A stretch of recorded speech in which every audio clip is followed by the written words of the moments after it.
Ça fait une semaine que mon ego résiste à tourner cette vidéo. Et en même temps, à chaque fois, mon cœur me dit vas-y Virginie, cette vidéo est importante. Alors, ça y est. Ce matin, j'y suis. J'ai pris 10 kilos. Et comme chaque fois que j'ai pris du poids, pour moi, ces kilos sont dans mon ventre. Oui. Et d'ailleurs, je veux remercier les quelques personnes qui ont réagi dans mes vidéos et qui sont venues ironiquement me vanner sur mes bourrelets au ventre.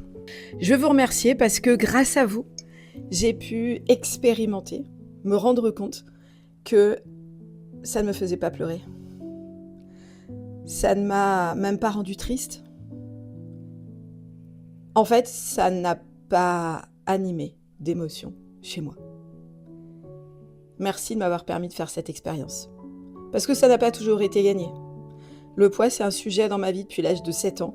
Et il y a encore 17 ans, quand j'étais enceinte de mon deuxième enfant, et que j'ai vu sur la balance chez mon gynéco que j'avais pris 10 kilos, j'ai pleuré. J'ai pleuré pendant des heures. Mon mari avait beau me dire « Mais Virginie, c'est normal, t'es enceinte, tu les reperdras après, tes kilos. » J'étais complètement déstabilisée par cette prise de poids. Cette prise de poids m'avait littéralement traumatisée. Bon, déjà, à ma 3e grossesse, j'ai aussi pris du poids et ça m'a moins touchée. En tout cas, je me souviens pas d'avoir pleuré pour ce 3e. Mais là, je suis pas enceinte. Je suis même tellement pas enceinte que je suis même ménopausée. Et c'est ça qui m'est arrivé. La semaine dernière, mon mari, qui avait vu les commentaires sur les réseaux, m'a posé la question. Ça te fait quoi ? Ça va, c'est pas trop dur pour toi de lire ces commentaires ? Et ma réponse a été celle que je viens de vous dire, a été non. Mais surtout, même d'en parler avec lui, ça m'a pas déclenché d'émotion. Et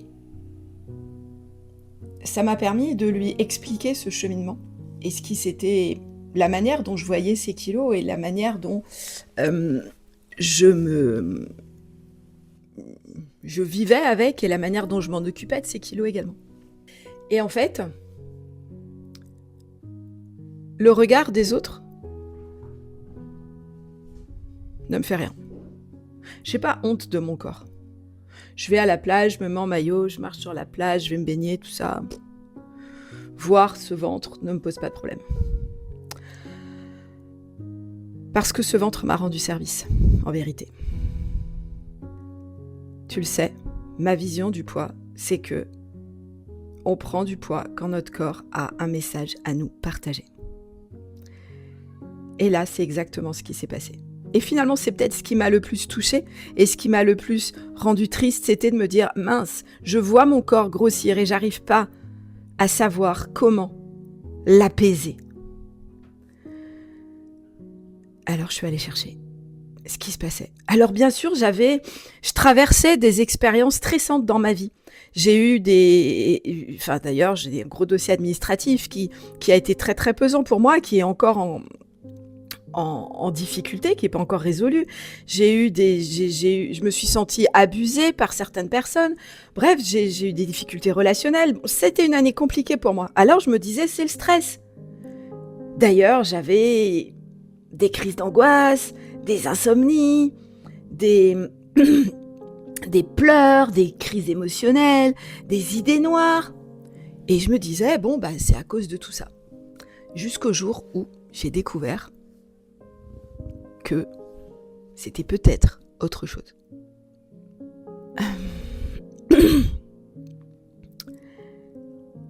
J'avais vaguement, comme beaucoup de femmes, entendu parler de la ménopause et de la périménopause. Et dans ce que j'avais appris, la ménopause, c'était 50 ans, vieillir, bouffée de chaleur, arrêt des règles. Cool. Sauf que moi, j'avais pas de bouffée de chaleur. Alors j'y pensais pas à la ménopause. Et alors que j'étais au fond du trou, une amie me dit Virginie, c'est peut-être la périménopause. What? De quoi elle me parle? J'ai été fouiller, chercher, explorer ce que ça voulait dire. J'adore faire des recherches, j'adore apprendre. Et j'ai découvert que, hormis les bouffées de chaleur, je crois que je présentais tous les symptômes référencés autour de la périménopause, qui est finalement l'étape la plus compliquée, la plus difficile. Une fois que la ménopause est installée, ça va beaucoup mieux, hein. Mais alors avant, et ça peut commencer à 35 ans. Non mais je te jure, je sais pas toi, mais moi on me l'avait jamais dit. J'en avais déjà eu des épisodes stressants dans mon passé. J'ai traversé des expériences de vie bien plus douloureuses que ce que je traverse aujourd'hui. Mais c'était pas aussi compliqué à l'intérieur. Et je prenais pas 10 kilos. Mais là, c'est comme si je prenais tout de plein fouet. C'est comme si j'avais plus d'amortisseur. Et c'est exactement ce que j'ai pu trouver dans la bibliographie scientifique. Les œstrogènes, ces hormones féminines qui diminuent au moment de la ménopause, fonctionnent comme un amortisseur au stress, un amortisseur émotionnel. Et quand on l'a plus, on prend tout de plein fouet. Et quand on s'y attend pas, quand on sait pas quoi faire, ça fait drôlement mal. Et j'avais beau avoir plein d'outils de méditation, je me connais, je faisais plein de choses pour m'apaiser, de respiration, de cohérence cardiaque et tout ça. Ok, mais j'avais pas connaissance de ce que j'avais besoin profondément. J'avais pas compris toute l'histoire. Et c'est ce que j'ai exploré cette année avec moi, c'est ce que j'ai expérimenté. C'est ce que je transmets aujourd'hui d'ailleurs aux élèves de l'école S'aimer pour vivre, avec qui, forcément, je suis devenue plus compétente. Parce que je crois beaucoup à l'expérience et surtout à la transmission d'expérience. D'ailleurs, c'est comme ça que l'être humain évolue en fait. C'est comme ça que de génération en génération, on va plus loin parce qu'on utilise l'expérience des autres pour aller chercher un cran plus loin. C'est exactement ce que j'ai fait en allant regarder des vidéos sur la ménopause, la périménopause, en allant écouter des interviews de professionnels, en allant rechercher dans la bibliographie scientifique. Eh bien, je me suis nourrie de ce que d'autres personnes avaient été explorées avant moi. Et avec toute cette nourriture, ça m'a permis de comprendre de quoi on avait besoin, de comprendre ce qu'on avait besoin de faire. C'est pas que hormonal, c'est pas que stressant, c'est pas que le cortisol le problème, c'est pas que les autres, c'est pas quoi. Non. C'est un être humain, vivant, entier, dont les besoins évoluent. Et quand on n'est pas préparé, en tout cas moi je l'ai pris en pleine figure. Aujourd'hui, je vais beaucoup mieux. Je prends encore plus soin de mon corps. Je lui parle davantage. Je ne panique plus quand il se passe quelque chose qui pourrait me challenger. Je sais exactement comment apaiser mon intérieur. D'ailleurs, le meilleur des signaux, c'est d'observer que cette prise de poids s'est arrêtée. Et déjà pour ça, je remercie mon corps de cette confiance qu'il m'apporte en arrêtant cette prise de poids. Je suis aussi très contente de la connexion que je peux avoir avec lui, de l'amour que j'ai pour lui, de ne pas avoir cédé pendant cette année au mirage de tous les régimes miracles qui circulent sur mes réseaux. Parce que je sais très bien que ces régimes, bien sûr, et je sais en faire des régimes aussi, et je sais très bien que ces régimes auraient juste bâillonné mon corps, qui avait quelque chose de tellement plus important à me transmettre. Et j'ai aussi confiance que ces kilos, il va tranquillement les éliminer. même si je l'aime. Même si j'ai aussi de l'amour pour ces kilos, parce que c'est grâce à eux que je me suis bougée. Parce que chez moi, c'est ça le levier. Le levier auquel je réagis, c'est une prise de poids, parce que ça me touche. Parce que quand je prends du poids, je me dis « Oh, mon corps a un truc à me dire, qu'est-ce qui se passe ?» Alors que peut-être il y a d'autres leviers. Quand, je sais pas, je sais pas quel autre levier je pourrais avoir, mais il y a sûrement d'autres leviers qui existent dans ma vie et que j'ai même pas vu finalement. Alors que celui du poids, c'est celui auquel je suis sensible depuis toujours. Et c'est celui qui m'a amené à réagir, à aller explorer, à chercher une solution, etc. Et donc j'ai beaucoup d'amour pour ce ventre. Malgré ça, je sais qu'il va repartir. Parce que c'est pas mon poids physiologique. Mon poids a été stable pendant des années à 2-3 kilos près. Donc je sais que je vais revenir à ce poids-là. Parce qu'il n'y a aucune raison. Ça aussi, c'est quelque chose dont j'ai la profonde croyance, mais c'est pas qu'une croyance, c'est quelque chose aussi que j'ai exploré dans toutes les recherches que j'ai pu faire. Il n'y a aucune raison d'avoir un poids supérieur à 53 ans qu'à 40 ans. Non.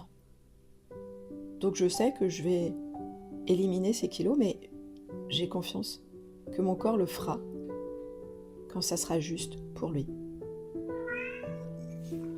Et ça sera juste non pas au moment où moi je l'aurai décidé. Ça sera juste non pas au moment où j'aurai résolu mes problèmes extérieurs. Parce qu'il y en aura toujours des problèmes à l'extérieur en vrai. On en a tous, on est d'accord. Mais ça sera le moment quand mon corps se sentira suffisamment en sécurité avec moi, en paix avec moi, mais au sens entendu. Parce que quelquefois, on peut avoir des comportements qui pourraient sembler être des comportements d'écoute de soi, mais en même temps, sont des comportements où à l'intérieur, je me juge, je me parle mal, je me maltraite. Et ça peut pas. Et ça peut pas mettre notre corps en confiance. Et ça m'a demandé tout ça d'aller encore plus loin dans cet espace de paix avec mon corps.